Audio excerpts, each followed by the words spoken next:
আমি আমার 10 মাসের বাচ্চাকে সারাদিনে কয়বার খাওয়াই, কি কি খাওয়াই, পুরো দিনের রুটিনটা আজকে আপনাদের সাথে শেয়ার করব। বাচ্চাদের প্রতিবেলার খাবারটা সবসময় পুষ্টিকর এবং হেলদি হচ্ছে কিনা সে ব্যাপারে আমাদের খেয়াল রাখাটা কিন্তু অনেক গুরুত্বপূর্ণ।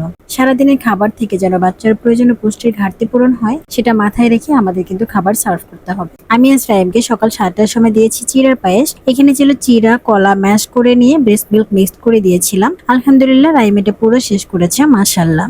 9টা থেকে 10টার মাঝে আমি মিড মর্নিং স্ন্যাক্স দিয়েছি মালটা আর ভাত ডিমের প্যানকেক। এটা রেসিপি অলরেডি দেওয়া হয়েছে, আপনারা চাইলে দেখে নিতে পারেন। দেন দুপুর 1টা থেকে 2টার মাঝে কিন্তু আমি রাইমকে ভাত দিয়েছি। তরকারি হিসেবে ছিল মাছ দিয়ে পেঁপে এবং আলু। আর যেহেতু এটা দুপুরের খাবার তাই আমি একটু ভারী রেখেছি। আর মাশাআল্লাহ রাইম ভাত তরকারি খেতে অনেক বেশি পছন্দ করে। এরপর 4টার সময় বিকালের নাস্তা দিয়েছিলাম ডিমের স্মুদি। এটা ডিম, নুডলস এবং পেঁপে দিয়ে রান্না করেছিলাম।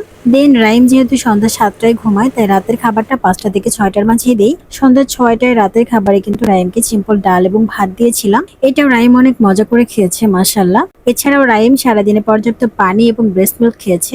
এটা ছিল রাইমের আজকের সারাদিনের খাবার রুটিন। আমার ভিডিওগুলো যদি আপনাদের উপকারে আসে তাহলে আপনি যদি পেজ থেকে দেখেন আমার পেজটিকে ফলো করে দিবেন, আর চ্যানেল থেকে দেখলে অবশ্যই চ্যানেলটাকে সাবস্ক্রাইব করে রাখবেন। ধন্যবাদ।